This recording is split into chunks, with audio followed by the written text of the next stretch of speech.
Hello everyone, आज मैं आपके लिए एक्सप्लेन करूंगी इमॉर्टलिटी का एपिसोड नंबर 22। तो जैसा कि लास्ट एपिसोड में हमने देखा था कि फेंग हान ने बड़ी मशक्कत के बाद नानशियान को हरा दिया। उसके पास रोशमन जैसा खतरनाक ट्रेजर होके भी वो फेंग हान का कुछ भी बिगाड़ नहीं पाया। बाद में फेंग हान और लोंगशुआन के दरमियान फाइट शुरू हो गई, जिसे देखने के लिए खुद सुप्रीम एल्डर आ गए थे। उनके वहाँ आते ही यान तुरंत इस दुनिया से कट ऑफ हो गया और इसी का फायदा उठाते हुए शाओलिंग वहाँ से भाग निकली। वो युवा सेक्ट से बाहर आके अपने डीमन सेक्ट को एक मैसेज भेजती है। इधर फेंग हान लोंगशुआन के आइसबर्ग में फंस चुका था।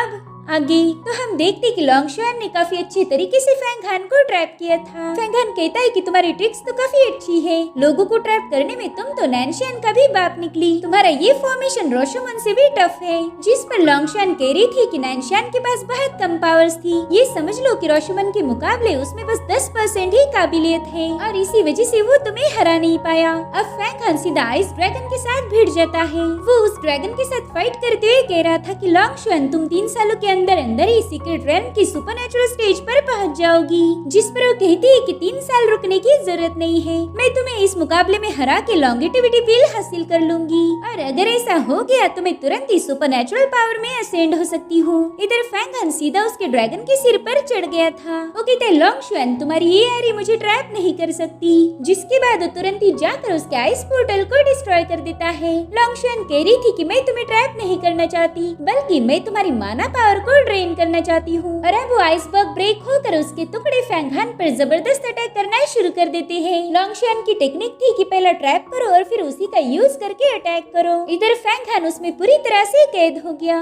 लोंगशुआन उसे बताती है कि अगर तुम इसे एक्सप्लोड करोगे तो तुम्हारी पावर ड्रेन हो जाएगी और अगर एक्सप्लोड नहीं करोगे तो भी मैं तुम्हें सप्रेस कर सकती हूँ। फेंग हान तुमने मुझे हल्के में नहीं लेना चाहिए था। तो फेंग हान कहते अरे यार तुम तो बहुत ही जल्दी खुश होने लगी। जिसके बाद वो अपनी पावर्स को रिलीज करते हुए 1 सेकंड के अंदर ही उस आइस को ब्रेक कर चुका था। लोंगशुआन तो इसी मौके की तलाश में थी कि कब वो फेंग हान की पावर को ड्रेन आउट करे। अब वो उस पर मुसलसल अटैक करती जा रही थी, मगर फेंग हान उसके हर एक अटैक को डिस्ट्रॉय करने में लगा हुआ था। इसलिए लोंगशुआन सी गोल्डन सर्कल बना लेती है। ये भी ओपोनेंट को ट्रैप करने का काम करता था। तो फेंग हान उस सर्कल से दूर भागने लगता है। अगर वो इसमें ट्रैप हो गया तो और भाग नहीं सकता था। और इसी वक्त फेंग हान अपनी वुल्फ डीमन बॉडी को समन कर लेता है, जिसमें इनफाइनाइट माना पावर थी। इधर लोंगशुआन का सी गोल्डन सर्कल उसके हाथ धोके पीछे पड़ा था, मगर फेंग हान उससे भागते हुए सीधा लोंगशुआन पर अटैक करने चला गया। लेकिन तब तक उस सर्कल ने उसे कैच कर लिया। लोंगशुआन को लग रहा था कि अब फेंग हान की हार तय है, मगर उसका ये अंदाजा गलत था, क्योंकि फेंग हान वहाँ से गायब होकर सीधा उसके पीछे आ जाता है। उसकी फिंगर एक बंदूक जैसे लोंगशुआन के माथे पर थी। वो इस स्टेज पर लोंगशुआन को बुरी तरह से घायल भी कर सकता था, मगर वो ऐसा नहीं करता। सब लोंगशुआन कहती कि फेंग हान मैं हार मानती हूँ। ये सुनकर सभी लोग चौंक गए कि इस बंदी ने सरेंडर क्यों किया, मगर लोंगशुआन को पता था कि अगर वो हार नहीं भी मानती तो भी फाइनली वही जीतने वाला है। अब नाटे एल्डर तुरंत ही अनाउंसमेंट कर देते हैं कि शानहे रैंकिंग की अब टॉप पोजीशन फेंग हान की है। वो ये कॉन्टेस्ट जीत चुका था। अब लोंगशुआन फेंग हान से कह रही थी कि अगर मैं तुम्हें थोड़ी देर और ट्रैप रखती तो शायद तुम्हारी माना ड्रेन हो जाती। तो फेंग हान एक क्रिस्टल बाहर निकाल कर उसे दिखा देता है। वो कहते वाकई क्या सच में ऐसा होता? ना बिल्कुल नहीं। दरअसल वो धर्मा क्रिस्टल जेड था, जिससे फेंग हान की बॉडी में इनफिनिट माना पावर सप्लाई होती रहेगी। ये देखकर लोंगशुआन भी उसे अप्रिशिएट करने लगती है कि फेंग हान के पास काफी सारी स्किल्स है। साथ ही वो फेंग हान को कांग्रेचुलेट भी करती है, क्योंकि अब वो माउंटेन एंड रिवर कॉन्टेस्ट यानी कि शानहे के टॉप पर पहुंच चुका है। अब फेंग हान को सुप्रीम एल्डर के पास बुलाया जाता है। गाइस हम वहाँ पर शाओलिंग को भी देख पाते हैं, जो अपने सेक्ट को संदेशा भेजकर वापस आ गई थी। इधर फेंग हान सुप्रीम एल्डर और नाटे एल्डर को ग्रीट करता है। सुप्रीम एल्डर फेंग बायो ने तुरंत ही उसे लॉन्गेटिविटी व्हील ऐसे रिवॉर्ड दे दी। वो कह रहे थे कि ये एक टॉप एलिक्सर है, जिसे कंज्यूम करने से तुम्हारी लाइफ 10 साल बढ़ जाएगी। इतना ही नहीं तुम तेजी से अगले लेवल पर ब्रेक थ्रू भी कर सकते हो। तो फेंग हान तुरंत ही उस पिल को एक्सेप्ट कर लेता है। फेंग बायो उसे बता रहे थे कि तुम फिलहाल सुपरनैचुरल लेवल पर हो और यहाँ तक पहुँचना एक कल्टीवेटर के लिए बिल्कुल भी आसान नहीं, मगर फेंग हान तुमने बहुत ही जल्दी इस लेवल पर ब्रेक थ्रू किया। वाकई मैं तुमसे बहुत ही इम्प्रेस हूँ। थोड़ी देर बाद मेन पैलेस में चले जाना, वहाँ पर तुम्हें कुछ बातें सीखने को मिलेगी। जिसके बाद वो सभी डिसाइपल से कह रहे थे कि आज के रिजल्ट से मैं बहुत ज्यादा खुश हूँ। मैं चाहता हूँ कि तुम सभी लोग पावरफुल बन के इस दुनिया को प्रोटेक्ट करो। तुम सबके लिए इमॉर्टलिटी का डोर ओपन हो जाए। इतना कहकर वो वहाँ से चले जाते हैं। अब थोड़ी देर में शानहे अरीना पूरी तरह से खाली हो गया। सभी डिसाइपल इस साल के कॉन्टेस्ट के बारे में बातें कर रहे थे, क्योंकि इस साल का कॉन्टेस्ट आज तक का सबसे शानदार कॉन्टेस्ट साबित हुआ। तभी सीनियर जियालन फैंगहान से बात करने आ गई। वो कह रही थी कि मैंने कभी सोचा नहीं था कि तुम्हारे भी सीक्रेट्स होंगे, लेकिन अच्छा हुआ तुमने अपनी कल्टीवेशन हाइड रखी, क्योंकि तुम्हारी वजह से मैं टियानमो डिवाइन नीडल जीत पाई। मैं वाकई बहुत खुश हूँ। जिस पर फैंगहान कह रहा था हाँ, लेकिन अब आगे चल के शायद आप मेरे पे कभी शर्त नहीं लगाओगी, क्योंकि मैंने आपसे कुछ बातें हाइड की है। जिसके बाद वो शुई को देखता है, मगर वो तो फैंगहान से बहुत नाराज थी। उसके हिसाब से ये मुकाबला होना ही नहीं चाहिए था। और अब फैंगहान लोंगशुआन को लॉन्गेटिविटी पिल देने लगता है। ये देखकर सभी लोगों के होश उड़ गए। फैंगहान कह रहा था कि मैं उम्मीद करता हूँ कि तुम इसे कंज्यूम करके जल्दी सुपरनेचुरल लेवल पर पहुँच जाओगी, फिर हम दोनों भी ट्रू डिसाइपल बन सकते हैं। लोग कह रहे थे कि अरे ये बंदा इतना बड़ा दिल कहाँ से लेकर आया। इस पिल के लिए तो लोग एक दूसरे को मारने पर उतर जाते हैं, मगर ये तो उसे ऐसे ही गिफ्ट दे रहा। वाकई जीडियन पिक के लोगों में कुछ तो खास बात जरूर होगी। किंग वेई तो ये देखकर गुस्से में लाल हो गई। वो कह रही थी कि पता नहीं लोंगशुआन ने इसके साथ दोस्ती ही क्यों रखी है। ये बंदा एक नंबर का चालाक है। ये पिल दे के दिल जीतना चाहता है। इधर लोंगशुआन फैंगहान से कह रही थी कि शायद तुम्हें इस पिल का इम्पोर्टेंस पता नहीं, इसे लेकर तुम्हारी लाइफ 10 साल तक बढ़ जाएगी। यहाँ पर कई सारे लोग ट्रू डिसाइपल बनने के लायक है, मगर फिर भी वो इस सुपरनेचुरल लेवल तक पहुँच नहीं पाते, क्योंकि वहाँ पहुँचने से पहले उनकी लाइफ खत्म हो जाती है। तो फैंगहान ये पिल बहुत स्पेशल है, माफ करना लेकिन मैं इसे एक्सेप्ट नहीं कर सकती। मैं तुमसे तुम्हारी कल्टीवेशन का चांस कैसे छीन सकती हूँ। ये सुनकर फैंगहान हंसने लगता है। वो कह रहा था कि मैंने कसम खाई थी कि 10 साल बाद मैं हुआ तियांडो के साथ टियानशिंग टेरेस पर फाइट करूंगा, और वही बैटल मेरी जिंदगी और मौत का फैसला करेगी। अगर मैं हुआ तियांडो को हरा पाया तो समझ लेना कि मैं कल्टीवेशन के हाईएस्ट लेवल पर पहुंच चुका हूँ, और अगर मैं जीत नहीं पाया तो फिर वैसे भी मुझे एक तो हुआ तियांडो मारेगा या फिर हेवंस खत्म कर देगा। इस पिल का ड्यूरेशन है 10 साल, तो ये मेरे किसी काम की नहीं। मैं चाहता हूँ कि मेरे बजाय तुम ही इसे कंज्यूम करो। इसलिए लोंगशुआन ने फाइनली उसे एक्सेप्ट कर लिया। वो कह रही थी कि तुम्हारी मदद मैं हमेशा याद रखूंगी, और देखा जाए तो मैं तुम्हारा एहसान कभी भी चुका नहीं सकती।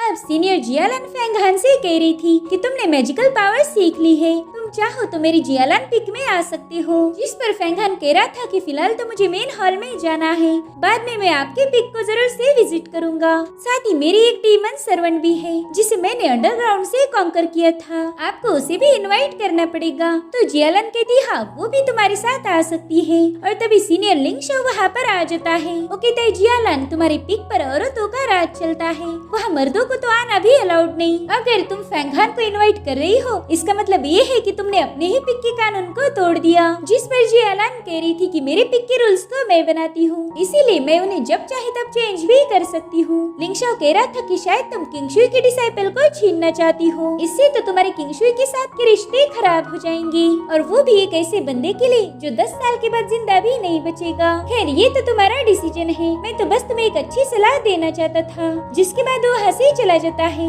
जियालन बता रही थी कि फैंगहान ये लिंगशो सीनियर हुआ तियांडो का फॉलोअर है, इसी वजह से उसने सारी बातें कह दी। तुम उसकी फिक्र बिल्कुल मत करना, क्योंकि वो तुम्हारे खिलाफ कभी कोई साजिश नहीं करेगा, इसकी गारंटी मैं लेती हूँ। जिस पर फैंगहान कह रहा था कि अगर मैं हुआ तियांडो से नहीं डरता तो बाकी के लोगों से डरने का सवाल ही पैदा नहीं होता। जिसके बाद उन्हें अलविदा कहकर सीधा मेन हॉल में पहुंच गया। फैंगहान पहली बार यहाँ पर आया था। वो देखता है कि वहाँ पर एक एल्डर बैठे हुए हैं, इनका नाम है टियानशिंग। वो कह रही थी फैंगहान मैं हेवन से पनिशमेंट देने का काम करता हूँ। फैंगहान ये सुनकर तुरंत ही समझ गया कि ये वही बंदा है जिसने लास्ट टाइम मुझे पनिश किया था। अब फैंगहान तुरंत ही उन्हें ग्रीट करता है। वो कह रही थी कि मैं कई दिनों से तुमसे बात करना चाहता था, मगर मुझे मौका ही नहीं मिला। हमारे माउंटेन्स के बाहर एक प्रॉब्लम हो गया था तो मुझे ही हैंडल करना पड़ा, मगर आज मैं समय निकाल के यहाँ पर तुम्हें धर्मा सिखाने आया हूँ। तो फैंगहान उनका शुक्रिया अदा करते हुए उनके सामने बैठ जाता है। टियानशिंग कह रही थी कि तुमने माउंटेन एंड रिवर कॉन्टेस्ट में फर्स्ट रैंकिंग हासिल की, साथ ही तुम सुपरनेचुरल स्टेज पर भी पहुंच चुके हो।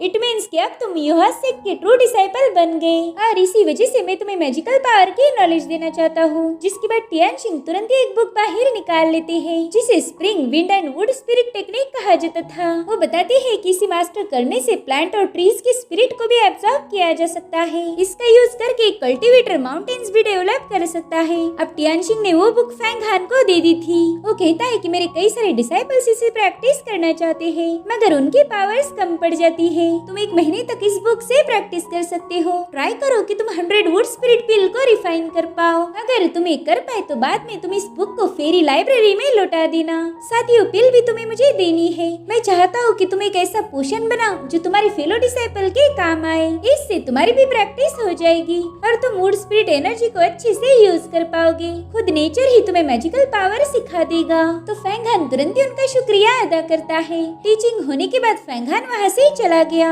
जिसके बाद हमें टियानशिंग टेरेस का सीन दिखाया जाता है जहाँ पर सुप्रीम एल्डर फेंग बायू का दूसरा फॉर्म आ गया था। वो एल्डर टियानशिंग से पूछते कि बताओ आज फैंग हान से मिलकर तुम्हें कैसा लगा। जिस पर टियानशिंग कह रहे थे कि उसी के पास हुआंग चुआन की ड्राइंग है। साथ ही उसने हुआंग चुआन सेक की यामा गोल्डन बॉडी को भी कल्टीवेट कर लिया है। अगर ये बात फैल गई तो हमारे सेक के डोर पर कई सारे लोग आ सकते हैं। हमें फैंग हान के लिए मुसीबतों का सामना भी करना पड़ सकता है। जिस पर फेंग बायू कह रहे थे कि हर एक ट्रू डिसाइपल का अपना एक सीक्रेट होता है। जब तक वो हमारे सेक को नुकसान नहीं पहुंचाएगा तब तक मुझे फैंग हान से कोई प्रॉब्लम नहीं है। मैं तो उसे सेफ रखने की भी पूरी कोशिश करूंगा। जिस पर टियानशिंग कहते हैं ठीक है, आप उसे स्प्रिंग विंड की सीक्रेट टेक्निक भी सिखा सकते हो। मैंने तो उसे वुड मैजिकल पावर सीखने के लिए बोल दिया है जिससे उसकी मैजिकल पावर और इनहेंस होगी। बायू कह रहे थे हाँ, इस ट्रेनिंग से उसका हार्ट भी प्योर होगा। अगर वो हमारी वुड एंड विंड टेक्निक को मास्टर कर पाया तो उसका बहुत फायदा होगा। मैं चाहता हूँ कि वो जल्दी से ये सब सीख जाए। डीमंस और इमॉर्टल्स की जंग जल्दी होने वाली है। पता नहीं उसका रिजल्ट क्या निकलेगा।